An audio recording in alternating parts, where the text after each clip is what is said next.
नावाचा एक तरुण ऐरोली परिसरामध्ये राहत आहे. तो गेले 2 वर्ष झालं.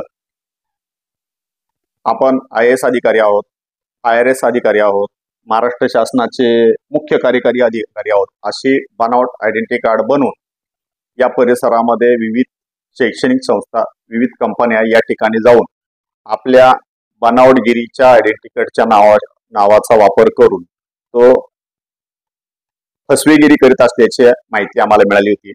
आम्ही गोपनीय माहिती त्याची प्राप्त केली असता त्याची कुठल्याही प्रकारे सरकारी अधिकारी म्हणून नेमणूक असताना सुद्धा तो सरकारी अधिकाऱ्याची आयडेंटिटी कार्ड बनवून या परिसरात वावरत आहे व लोकांना फसवत आहे अशी माहिती मिळाल्याने गोपनीय यंत्रणेमार्फत आम्ही त्याची माहिती प्राप्त केली.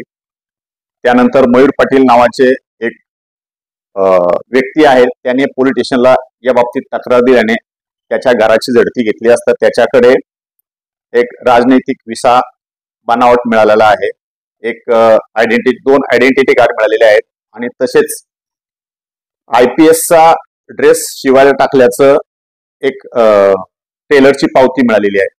त्यावरून त्या आरोपीला आम्ही अटक केलेली आहे. त्याची 3 दिवस पोलीस कस्टडी घेतलेली आहे. त्याने आपला गुन्हा कबूल केलेला आहे की तो कोणत्याही प्रकारे कुठल्याही सरकारी नोकरीमध्ये कामावर नाही.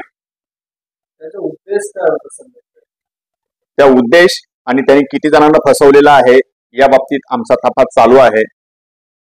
नागरिकांना माझं आवाहन आहे की डॅनियल वाघमारेंनी जर सरकारी अधिकारी म्हणून तुमची ओळख करून घेऊन काही फसवणूक केली असेल तर रबाळे पोलीस स्टेशनकडे आपण संपर्क साधावा.